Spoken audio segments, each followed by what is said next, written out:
Nancy Guthrie didn't just vanish, she was ripped out of her life by a predator who had to pivot the second things got bloody. The evidence screams he didn't have a choice. Someone mapped this out cold, but then the walls started closing in inside that home. It forced a frantic, desperate audible right there in the dark. We ain't asking if the plan changed, we know it did. The red spray on that porch is the only proof you need. The real nightmare is what triggered that sudden, violent shift. The most haunting image to come out of this whole mess is that shot of the blood pooling on Nancy Guthrie's front porch. Those drops confirmed as Nancy's DNA by the Pima County Sheriff stand as the grim, central landmark of this entire tragedy. But the real horror ain't just that the blood is there at all, even if the news crews miss the biggest point. It's about where the house stayed clean. No stains in the master bedroom, nothing in the kitchen, nothing in the den. A source close to the heat told Brian Enton that the inside of Nancy's home looked like a goddamn showroom. There wasn't a single sign of a struggle inside. Most of the rooms were described as eerily, perfectly clean. That insider kept coming back to it. Not one hint of a physical fight happened within those four walls.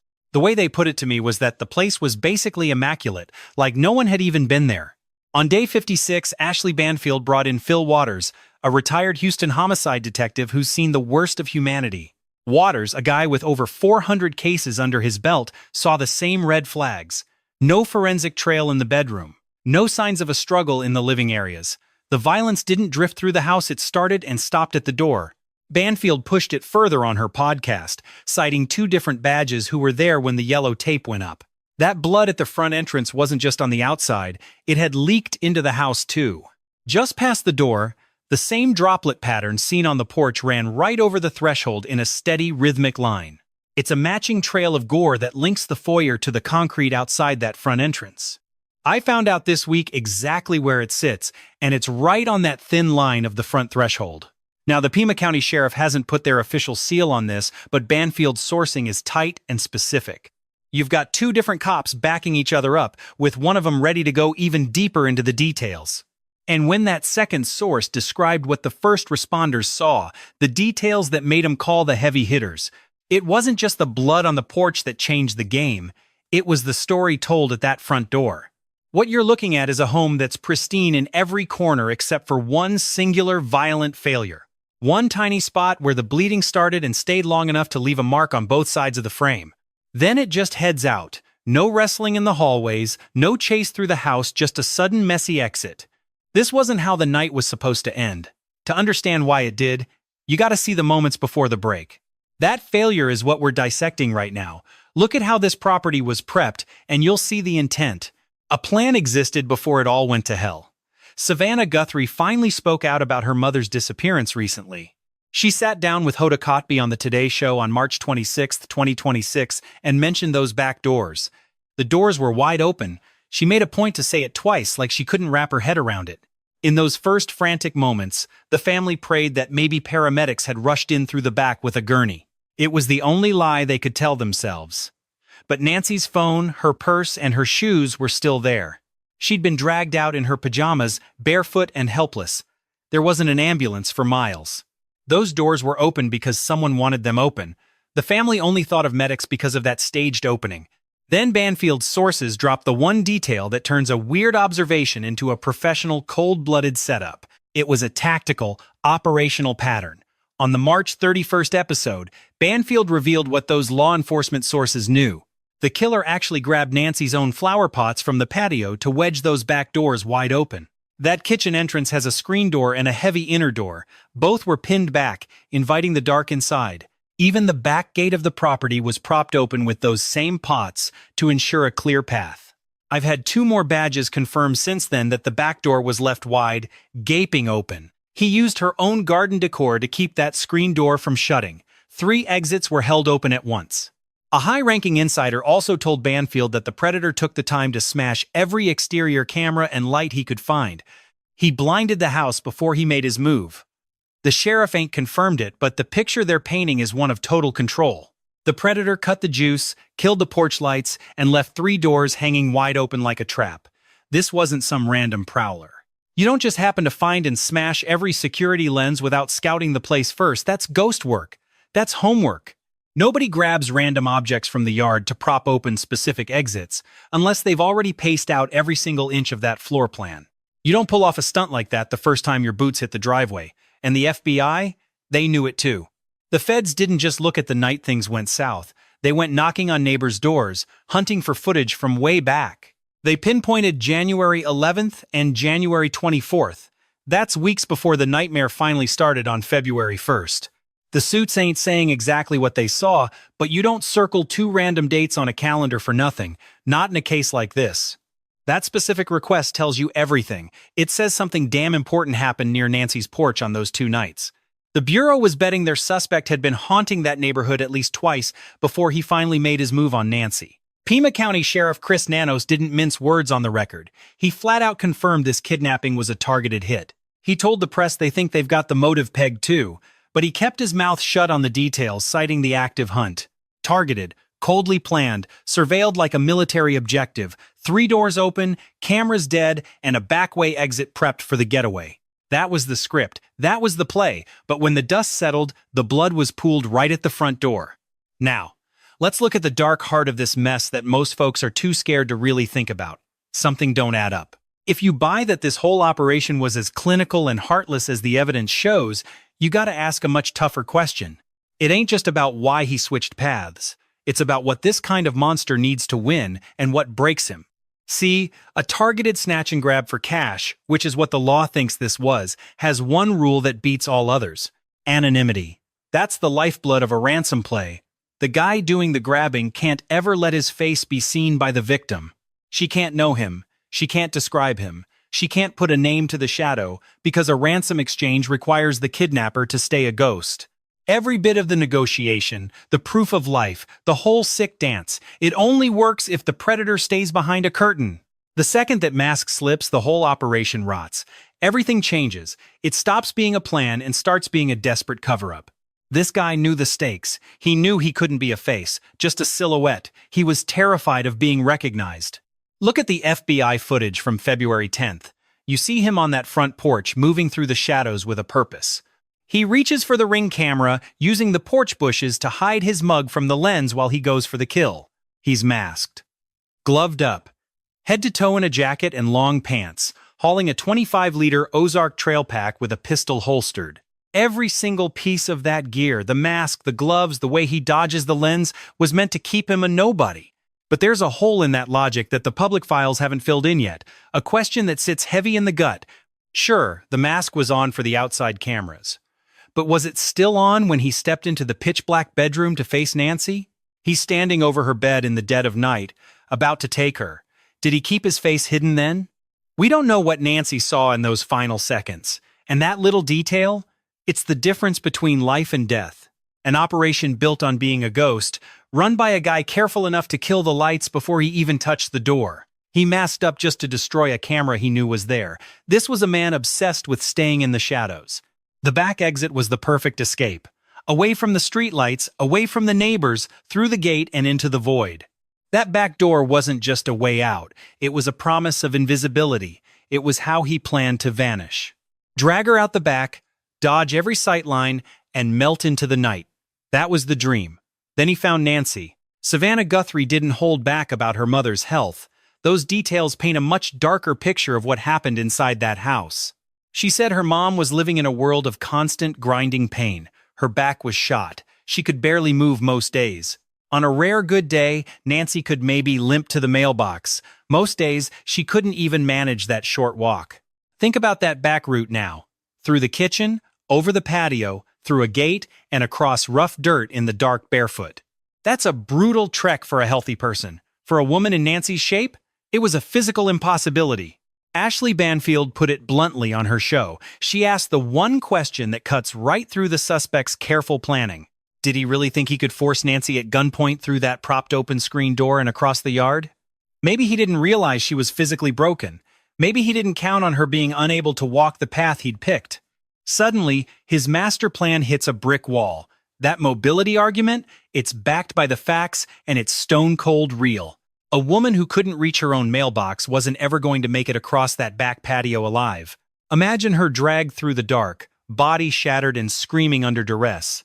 A physical failure might explain why the original plan just fell apart. But that mobility argument hits a wall at the porch. It doesn't explain what happened right at the threshold. Dr. Peter Valentin, an associate professor and the heavy-hitter chair of forensic science at the University of New Haven. He's a veteran blood pattern expert in 7 states and federal court, joining the team right around day 52. He dug into the blood evidence left at the front door. He described the stains as skeletonized droplets. That's a technical term for something visceral.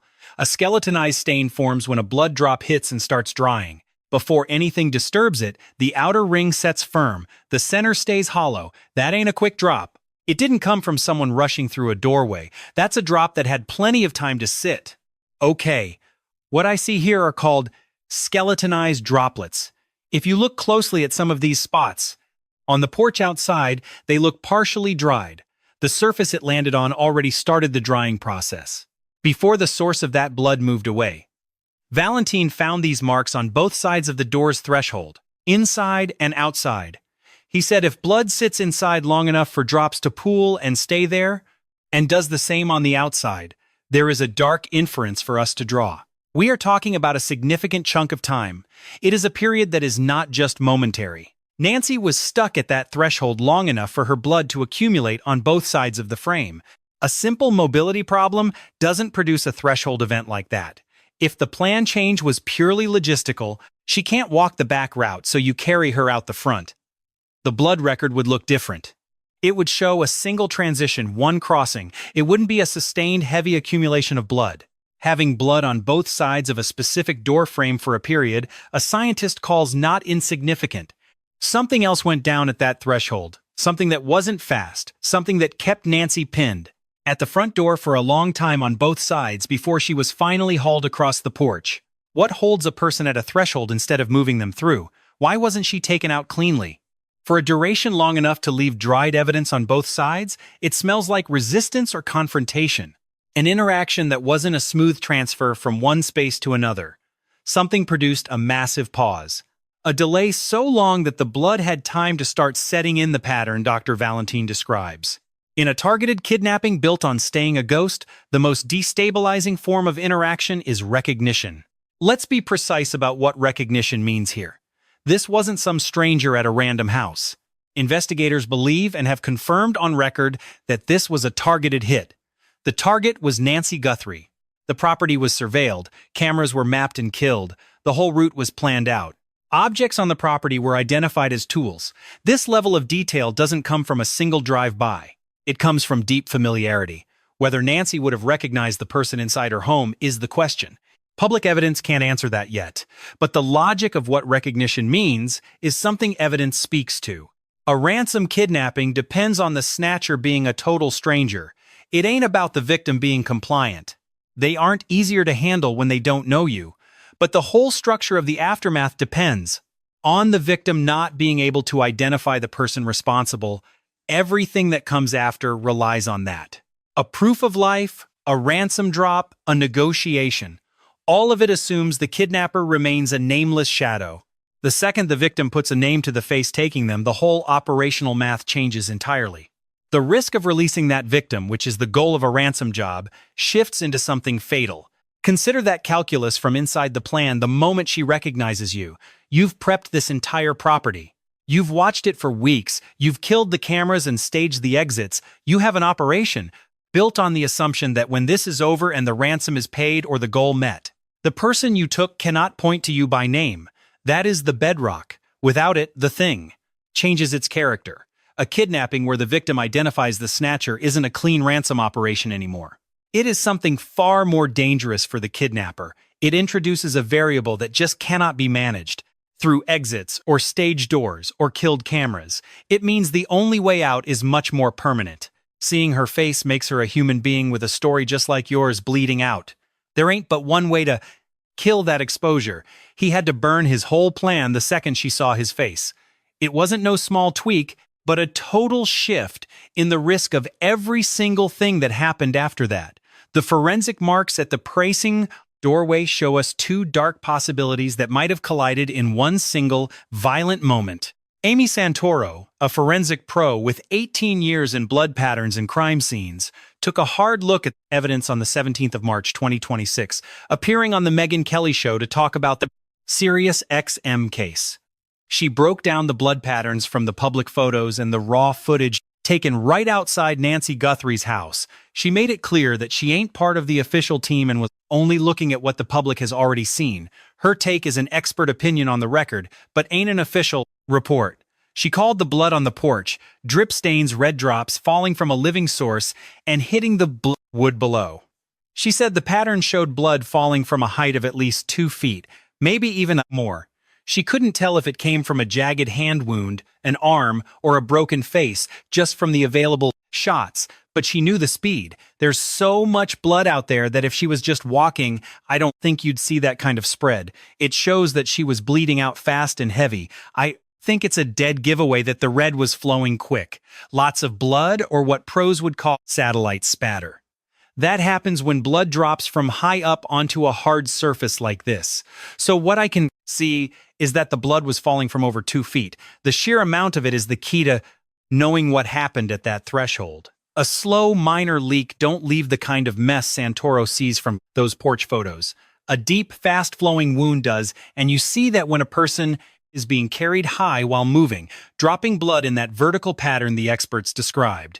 The volume tells you something happened to Nancy's body before she hit that porch. The pattern says she wasn't walking when she crossed it. She also talked about what the marks weren't. She said this staining ain't no gunshot wound. The markers she'd expect in a shooting, the characteristic sizing, and the tiny, high speed, the mist of red were totally missing. She said it didn't look like the kind of blood staining you'd find from a really bad injury, like a bullet hitting someone. She gave a few guesses: a skin tear, a hard blow to the face, or a nosebleed. She said old skin is thin, so even a small hit could produce the kind of heavy bleeding the evidence shows us. Santoro also said something that the media has been getting wrong. Working only from public footage with no shots of the inside of the house, she said she didn't clearly see blood by the door. From what the cameras showed her, the hurt looked like it had occurred outside instead of in, but she was quick to catch herself. We don't know what the inside of that house looks like yet. That gap is exactly where Banfield's inside info and Dr. Valentine's doorway study really fit in. Santoro wasn't saying there wasn't blood inside, she was just noting the limits of the footage. What the experts add is exactly what the public cameras missed. Blood smeared on both sides of the door frame in skeleton form, showing someone was standing still at that threshold. Forensic pathologist Dr. Michael Baden looked at the crime scene photos for Fox News and added a dark layer of detail about the nature of the hurt. He said Nancy was bleeding from either her hands or her face. He characterized the way those blood spots look with little pale centers or donut shapes, which is typical for drops from the nose or mouth because they're mixed with air. He said these ain't innocent drops. From the shape, the count, and the location outside the house on the porch, they show a clear sign of a violent abduction. Baden was just working from photos, not from being at the scene. His take on those donut drops as coming from nose or mouth bleeding is an educated guess based on the shape. It ain't a final confirmed medical call on Nancy. What Santoro and Baden agree on is this: the source is most consistent with a wound to the face or upper body, not a total slaughter or a gunshot, something that produces blood fast from a spot close to her face, the kind of wound from a strike, a fall, or a clash, Face to face, it turned into a bloody nightmare. Former Fed Maureen O'Connell broke it down for Brian Enton. Back on March 8th, she stared at the stains, hunting for what was missing. She found 0 voids in that blood. In the world of forensic science, a void is just a ghost, a gap, where something blocked the spray before impact. Hit the floor. A person walking leaves a steady rhythm of empty spaces, but O'Connell saw nothing like that. Nancy's front porch was missing those gaps entirely. O'Connell didn't think she walked out at all, not with 0 voids present. You'd expect a footprint here or a shadow there, something, but the porch was just a solid, unbroken nightmare. Her gut told her Nancy was bundled up, a heavy weight being hauled away. Those droplets told the whole story. Perfect, intact circles falling straight to the deck. That's blood dropping from a height without any forward momentum. No stretching, no splashing forward. Just a steady, vertical leak. A controlled carry. Then she noticed something else. She spotted signs of aspiration, the kind of mist you get from a cough or a desperate, ragged breath. It meant Nancy was likely still breathing when they dragged her away, even if she was already fading into the dark. She told Brian Enton straight up that she didn't believe Nancy ever walked out. She was carried like a piece of heavy cargo. Agent Jim Clementi backed the data. Vertical drops, 0 speed. But he had a slightly different take on the details. He doubted she was wrapped tight. If they'd bundled her up, the scene wouldn't have looked like this. Blood was leaking right through whatever they used. Still, that minor debate didn't change the grim reality of it. The core truth remained. Nancy wasn't walking. She was being moved. Her feet never even brushed the cold floor. Nothing broke that trail. She was bleeding out while suspended in the air, moving toward a fate she couldn't escape. Put Valentine's door analysis together with O'Connell's Carey theory. Nancy was held right at that threshold for a while. It wasn't just a second. It was long enough for blood to start drying on both sides of that frame. By the time they hit the porch, Nancy was dead weight. The timeline starts to paint a very dark picture. Something went down at that doorway that wasn't fast. It was a struggle that pinned Nancy in that one spot. She was held there while the blood turned tacky on the wood. Then, they hauled her across the threshold forever. Across the porch she went. That door wasn't just the exit. It was where the horror truly took its shape. Here's how it really happened based on every piece of hard evidence we've got. This ain't the official story.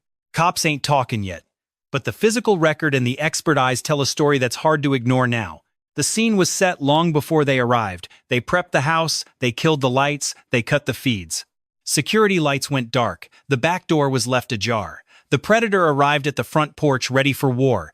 Masked, gloved, and carrying a 25-liter pack, gun on his hip. He went straight for the ring camera first. He used the bushes to hide from the lens before he killed the power. The FBI footage shows it all. That February 10th tape shows a man who knew exactly what he was doing. This wasn't his first time there. He stepped inside, and then nothing. No fingerprints, no DNA, no mess in any of the inner rooms. Nothing. The kitchen stayed spotless. The living room was untouched. Sources say the entire place looked like a goddamn museum. Immaculate. Whatever went down, it didn't involve a frantic chase through the halls of Nancy's private sanctuary. Nancy's home was quiet. There wasn't a drop of blood inside. That silence speaks louder than any scream ever could. A killer with a plan found Nancy. Between the back entrance and the front door, the house stayed hauntingly still. Hallways were empty. Rooms were bare. It means the violence was contained to one single brutal spot in the house. It started and ended right there. No running, no fighting from room to room. Just one quick, efficient strike. A pristine house and a blood-soaked doorway. That tells us the attack was surgical, fast, and incredibly violent. The front door is where it all went south. Maybe Nancy heard a noise and walked right into the trap. Maybe she just wanted to get out. Or maybe she was forced toward that exit by hands that didn't care. The files don't say how she got there. But she was bleeding out on both sides of that wooden frame. She stayed there long enough for the blood to crust over. Not a quick pass. A lingering, terrifying moment. She was just there. Then they hauled her limp body across the porch, leaving a trail of pure agony behind. Blood was pouring from her face or chest while they held her up. She wasn't using her feet. Not anymore. 2 people carried her out like a piece of meat. That's what every veteran FBI agent sees in these stains. Imagine the sound of a struggle muffled by the night. Harry Trombitis analyzed the logistics. To control a victim, even an 84-year-old woman who ain't in the best of health, is a massive undertaking for just one person to handle. That's why I'm convinced at least 2 hitters were on site. Raymond Carr says that moving Nancy through the woods alone, across that rugged, dark terrain, would have been impossible for one man. Maureen O'Connell told the press she's sure of it too. 2 people had to have hauled her out. The back gate was swinging, the screen was unlatched, and the kitchen door was left wide open. 3 different entries were prepped, yet none were used to leave. Former agent Andrew Bringwell believes. The original plan was a clean kidnapping, but things went sideways. Violence broke out and Nancy was badly hurt but not dead. The operation didn't go as planned, it fractured. And that pooling blood by the front door is the proof of where it failed. Now, the real question that's been hanging over this whole mess is why they needed a plan this damn detailed. They stalked her in early January, mapped out every lens, and then smashed those cameras to ensure they stayed as ghosts. They cut the power to the lights and rigged the back using junk from her own yard, dressing in layers to vanish. A job like this needs one thing to work. The victim can't be able to identify who snatched her for the ransom. That ain't just some small detail. It's the whole damn foundation of the crime. If she sees them, the plan is dead. Everything that follows a snatching, the proof of life, the money talk, the release relies on the kidnappers being complete strangers. It assumes the victim, if they ever get home, can't look at a lineup and say, "I know exactly who that is." He wore a mask for the outside lens before he killed it, but inside that pitch-black house, during the confrontation, we don't know what Nancy saw. We don't know if that mask stayed on her attacker's face or if it slipped off. We don't know if she recognized a voice, a certain build, or the way someone moved through her private space. Investigators are dead certain this was a targeted hit. Somebody went there for Nancy Guthrie specifically. They chose her. And when you pick a specific target, there's a connection there, direct or indirect, that makes recognition a two-way street. If Nancy recognized a face, the plan wasn't just messy, it was shattered at its most vital point. She became a witness.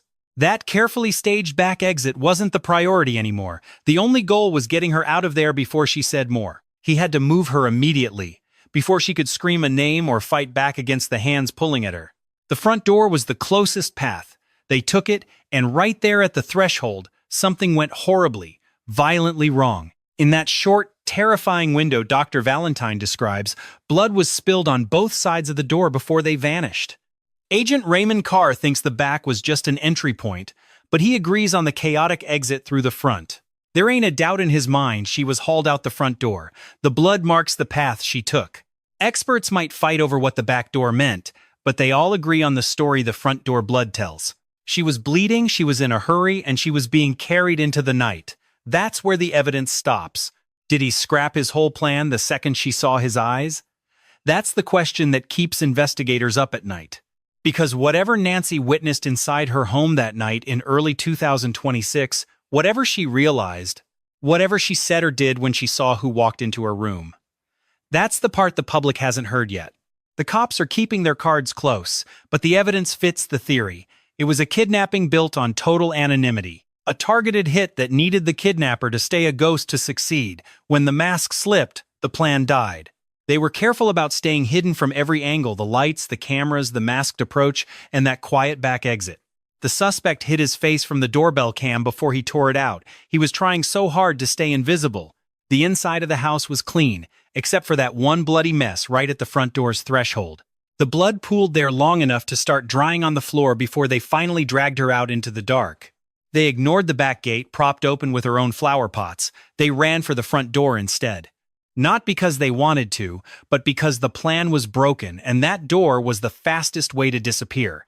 It all points back to a single moment of human contact where the kidnapper lost his most important weapon, his secret. It wasn't a fast scuffle. The evidence shows it took time at a door that was never supposed to be the exit. Savannah Guthrie's out there begging for someone to do the right thing, saying her whole family is living in pure agony. Every night, she pictures her mother's terror in that dark, cold house. She calls the whole thing an unthinkable nightmare. The Guthrie family is offering a $1 million reward for her safe return. The FBI is hunting for her too. There is a $100,000 bounty for anyone who can find Nancy's remains or cage the monsters who snatched her.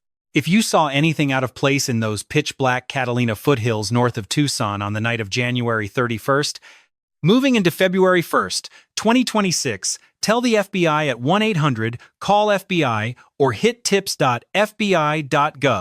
If your gut feeling about what went down in that house the night Nancy vanished has shifted, you shouldn't stay silent. Solving this doesn't take guesses. It takes the kind of hard-nosed logic that didn't let those responsible sleep a wink since.